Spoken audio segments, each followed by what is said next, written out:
नमस्कार, आपण पाहत आहात पुणे लाईव्ह न्यूज. पाहुयात आज दिवसभरातील ठळक घडामोडी. महाराष्ट्र विधानसभा निवडणूक एकाच टप्प्यात होणार आहे. संपूर्ण राज्यात एकाच दिवशी मतदान पार पडणार आहे. महाराष्ट्रात 20 नोव्हेंबरला मतदान पार पडणार आहे, तर 23 नोव्हेंबरला मतमोजणी होणार असल्याची माहिती निवडणूक आयुक्तांनी आज दिल्यानंतर खेडच्या राजकीय वर्तुळातील हालचाली वेगवान झाल्या आहेत.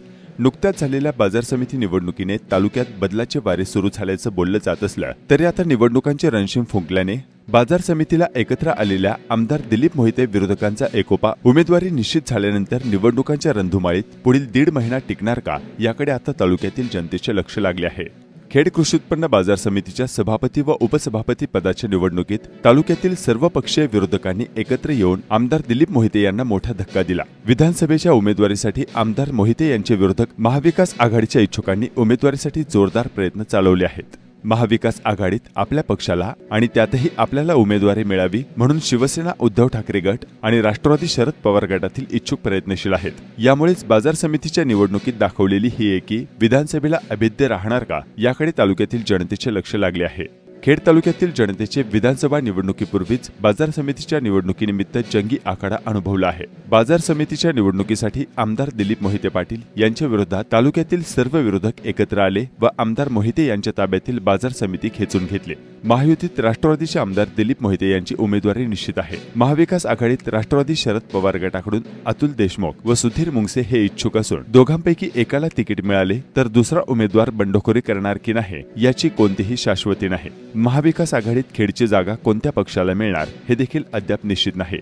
महाविकास आघाडीतील मित्र पक्षाचे उद्धव बाळासाहेब ठाकरे गटाचे माजी जिल्हा परिषद सदस्य बाबाजी काळे हे गेले 5 वर्षांपासून आमदारकीची तयारी करत असून कोणत्याही परिस्थितीत निवडणूक लढवणार असल्याचं सांगतात. याशिवाय उद्धव बाळासाहेब ठाकरे गटातून माजी सभापती अमोल पवार हे देखील निवडणुकीसाठी इच्छुक आहेत.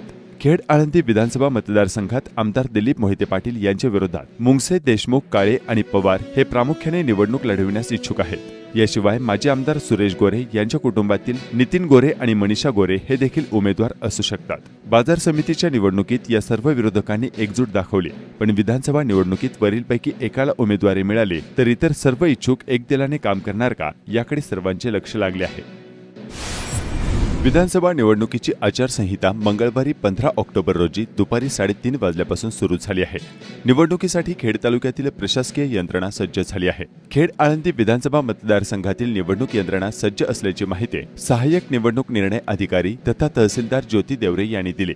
खेड तालुक्यातील सर्व शासकीय इमारतीवरील पक्षीय फ्लेक्स, जाहिराती, नेते मंडळींचे फोटो आदी झाकण्याच्या सूचना ग्रामसेवक आणि तलाठी वर्गासह राजगुरुनगर, चाकण आणि आळंदी नगर परिषदेच्या प्रशासनाला देण्यात आले आहेत. तालुक्यात लोकसभेला 385 मतदान केंद्रे होते, तर विधानसभेला 4 मतदान केंद्र वाढून 389 मतदान केंद्र झाली आहेत. विधानसभा निवडणुकीसाठी आचारसंहिता सुरू झाली असून आचारसंहिता कक्ष 24 तास कार्यरत राहणार आहे. आचारसंहिता काळात येणाऱ्या तक्रारींची 100 मिनिटात दखल घेऊन सदर पथके जागेवर जाऊन कार्यवाही करणार आहेत. नागरिकांसाठी सिव्हिझल आणि सिटीझन ॲप सुरू करण्यात आले आहे, तर तोंडी आणि लेखी तक्रारीसाठी पंचायत समितीच्या कार्यालयात आचारसंहिता कक्ष सुरू करण्यात आले आहेत. येत्या 26 आणि 27 ऑक्टोबर रोजी पहिले प्रशिक्षण महात्मा गांधी विद्यालय, राजगुरुनगर या ठिकाणी घेण्याचे नियोजन करण्यात आले आहे. गावच्या माजी ग्रामपंचायत सदस्यांनी आपल्याच भावकीतील एकाचे वडिलोपार्जित घर जेसीबी यंत्राच्या सहाय्याने जमीनदोस्त करून जमिनीचा ताबा घेतल्याची घटना खेड तालुक्यातील वडगाव घेणन, तालुका खेड या ठिकाणी घडली आहे. या प्रकरणी सनी भगवान नितनवरे, राहणार वडगाव घेणन, बौलेवस्ती, तालुका खेड यांनी आळंदी पोलीस ठाण्यात दिली असून त्यावरून अमोल मधुकर नितनवरे, राहणार वडगाव घेणन यांच्यावर गुन्हा दाखल करण्यात आला आहे. तर आळंदी पोलीस याबाबतचा अधिक तपास करीत आहेत.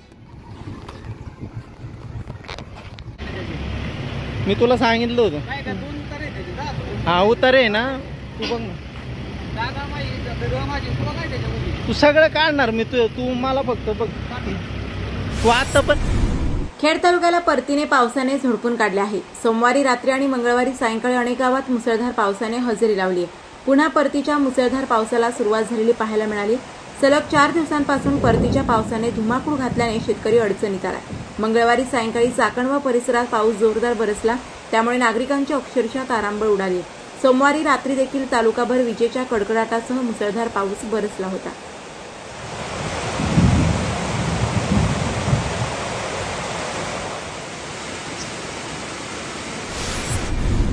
किरकोळ वादातून खराबवाडी येथे तिघांवर चाकूने हल्ला करण्यात आल्याची घटना मंगळवारी दिनांक 15 ऑक्टोबर रोजी घडली। या प्रकरणी महाळुंगे पोलिसात चौघांवर गुन्हा दाखल करण्यात आलाय। फुजाई शेख वय 30 वर्षे राहणार नानेकरवाडी व आणखी दोघे यात जखमी झाले असून या प्रकरणी राजेश शेख वय 25 राहणार खराबवाडी व त्याचे अन्य 3 साथीदार यांच्यावर महाळुंगेत गुन्हा दाखल करण्यात आलाय। जखमींवर रुग्णालयात उपचार सुरू आहेत। महाळुंगे एमआयडीसी पोलीस अधिक तपास करत आहेत।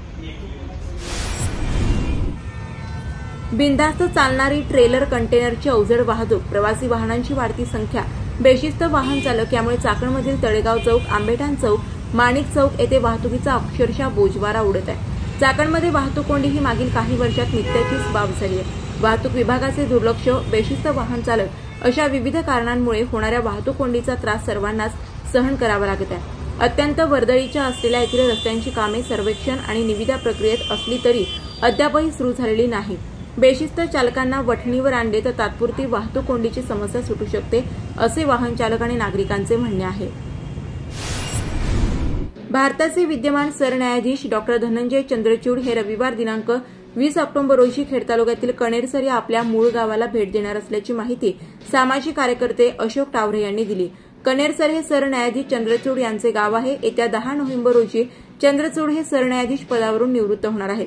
कणेरसर ग्रामस्थांच्या मागणीनुसार आपल्या गावी ते भेट देणार आहेत। ग्रामस्थांच्या वतीने भव्य मिरवणूक काढून मानपत्र देऊन त्यांचा सन्मान करणार असल्याचे सरपंच सुनीता केदारी, अनंत चंद्रचूड, दिलीप माशेरे यांनी सांगितले।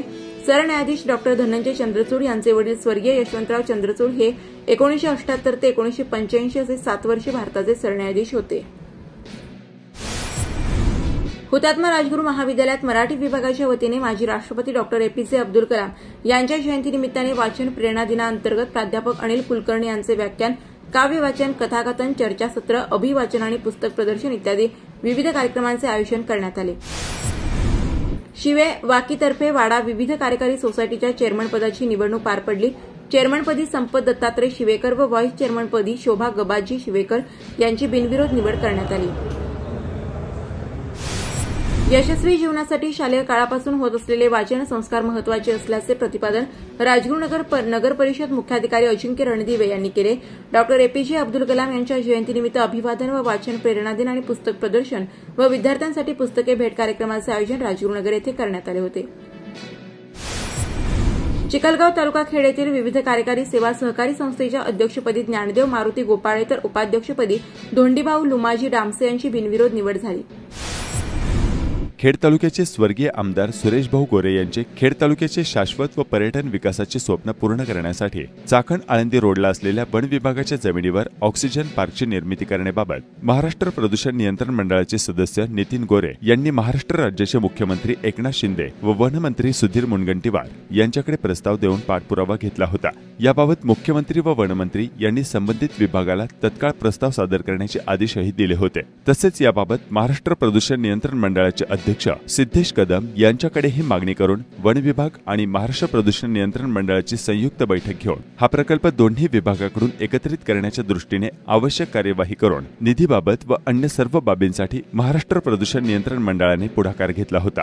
दोन्ही विभागांमध्ये सकारात्मक बैठका होऊन याबाबतच्या प्रकल्प अहवालास महाराष्ट्र निसर्ग पर्यटन विकास मंडळ नागपूर यांच्याकडून अंतिम मंजुरी मिळाली आहे। लवकरच प्रत्यक्ष कामास सुरुवात होईल। यामध्ये गवतापासून तयार केलेली उद्याने, वृद्धांसाठी नाना नानी पार्क, तरुणांसाठी fitness park, children park, yoga park, पक्षी निरीक्षण केंद्र इत्यादींचा समावेश असणार आहे। त्यामुळे चाकण परिसरातील नागरिकांना तसेच आळंदी तीर्थक्षेत्र या ठिकाणी येणाऱ्या लाखो भाविकांना, त्याचप्रमाणे चाकण औद्योगिक वसाहतीमध्ये काम करणाऱ्या कामगारांना त्यांच्या आरोग्याच्या दृष्टीने याचा मोठ्या प्रमाणावर फायदा होणार आहे। तसेच प्रकल्पाच्या माध्यमातून खेड तालुक्याच्या पर्यटनासोबतच पर्यावरण जनजागृती व संरक्षण याबाबत भर पाडण्याच्या दृष्टीने हा प्रकल्प महत्त्वाकांक्षी ठरणार आहे। तसेच या प्रकल्पामुळे स्थानिक लोकांना रोजगार मिळण्यास मदत होणार असल्याचं महाराष्ट्र राज्य प्रदूषण नियंत्रण मंडळाचे सदस्य नितीन गोरे यांनी सांगितले। खेड तालुका खरेदी विक्री संघावर प्रशासक नेमला गेल्याने त्यांना दुःख झाले आहे म्हणून माझ्यावर टीका सुरू आहे। विधानसभेची निवडणूक होऊ द्या, तुमच्याकडे उरलेल्या सर्व सहकारी संस्थांचा हिशोब करतो, असा दम आमदार दिलीप मोहिते पाटील यांनी खेड तालुक्याच्या पश्चिम पट्ट्यातील गावांमध्ये जनसंवाद दौऱ्यात विरोधकांना उद्देशून बोलताना दिलाय। तसेच या दौऱ्यात धरणांचे पाणी स्वर्गीय आमदार सुरेश गोरे यांनी घालवल्याची टीका केली।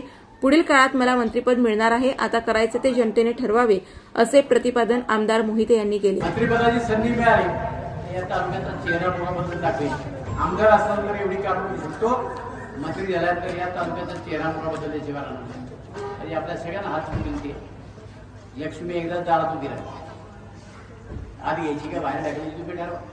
तिथे पहिले 5 वर्ष आमदार नव्हता, काही बिघडलं नाही माझं. तोटा तालुक्यातला झाला, बामास्केचं धरण गेलं, कळपडीचं धरण आपल्या हातात नाही गेलं. वाद घातला म्हणून काहीतरी गावं त्याच्यामध्ये समाविष्ट केली, पण 82% गेलेलं पाणी परत येणार नाही. द्या तुम्ही पाणी. जमिनी खेड तालुक्यातल्या घेतल्या, शिरूर तालुक्याला 1 इंच जमीन तुम्ही घेऊन दिली नाही, 1 इंच जमीन. अन्याय इतका केलाय कल्पनेच्या पलीकडे. मोठ्याचं सगळेच खपून जातं, लहानाचं अजिबात खपलं जात नाही. मग आता लोक काय लोकांना माहिती की आता जुनी लोक म्हणतात नाही नाही आम्ही आतापर्यंत असं केलं, तुम्ही बघून घ्या ना एकदा. हे पुराव्यासहित मी बोलतोय, खोटं बोलत नाही, ऐकून बोलतो, झाडसाने बोलतोय. आणि आज बोलतो ना, अनेक वेळा बोलतो. मी गाडग्यांच्या इथे त्या शाळेच्या उद्घाटनाला आले, म्हणजे साहेब बारामती आणि आंबेगावचा विकास झाला म्हणजे अख्ख्या जिल्ह्याचा विकास झाला असं होत नाही. आज ही तरुण पोरं शिकली, व्हॉट्सअप, फेसबुक, गुगलवर पाहतात. तुमच्या तालुक्यात किती कोटी रुपये, आमच्या तालुक्यात किती आले. तिथं जर विकास होत असेल तर माझ्या तालुक्याला का नको सांगण्यात धाडस दिली कोणते केले. माझी आपल्याला परत एकदा हात जोडून विनंती राहणार आहे, बारक्याने विचार करा आणि तालुक्याच्या भवितव्याच्या दृष्टीने निर्णय घ्या. उद्याच्या निवडणुकीमध्ये तुम्ही सगळेजण माझ्या पाठीपाठी उभे राहतील. शिरूरमधलं एक सुद्धा मत पाळलं जाणार नाही याचा विचार इथले तरुण करतील, इथले सगळे वयोवृद्ध मंडळी करतील आणि परत एकदा खेड तालुक्यामध्ये दिलीप मोहित्याला या तालुक्याचं नेतृत्व करण्याची संधी देतील जी अपेक्षा व्यक्त करतो. दुर्गाई हृदय प्रतिष्ठानच्या वतीने वाचन प्रेरणा दिनानिमित्त शासकीय माध्यमिक आश्रमशाळा टोकावडे तालुका खेड येथील विद्यार्थ्यांसाठी तेथील ग्रंथालयात शिष्यवृत्ती स्कॉलरशिप परीक्षेसाठी मार्गदर्शक पुस्तके देण्यात आली. चाकण पोलीस ठाण्याचे गोपनीय विभागाचे प्रमुख रोहिदास मोरमारे राहणार टोकावडे यांच्याकडे सदरची पुस्तके सुपूर्द करण्यात आली. याप्रसंगी रोहिदास मोरमारे, शामराव पवार, दत्तात्रय गोरे, उपनगराध्यक्ष प्रकाश गोरे, राजेंद्र शिंदे, संजय शिंदे, गोरक्षनाथ कांडगे आदी उपस्थित होते. चाकणमधील श्री शिवाजी विद्यालयात एपीजे अब्दुल कलाम यांच्या जयंतीनिमित्त वाचन प्रेरणा दिन साजरा करण्यात आला. कलाम यांच्या प्रतिमा पूजनाने कार्यक्रमास सुरुवात झाली. यावेळी प्रशालेचे प्राचार्य अनिल ठुबे, जनता शिक्षण संस्थेचे पदाधिकारी कविता गोरे, राजेंद्र खरमाटे, रवींद्रनाथ नवले, उपप्राचार्य मनीषा चंदनशिवे, पर्यवेक्षक सीताराम दिघे, युवराज घोळवे, सांस्कृतिक विभागाचे प्रमुख सचिन नाईक आदी उपस्थित होते. एपीजे अब्दुल कलाम यांची जयंती आपण वाचन प्रेरणा दिन म्हणून साजरा करतो. श्रावणी कैलास शिंगाचे आज वाचन प्रेरणा दिन निमित्त मी माझे मनोगत व्यक्त करत आहे. आजच्या आधुनिक ज्ञान विज्ञान तंत्रज्ञान युगात आळंदी येथील संत लीलाभूमी सिद्धबेटात विविध देशी वृक्षांचे वृक्षारोपण करण्यात आले. नमस्कार, आपण पाहत आहात पुणे लाईव्ह न्यूज.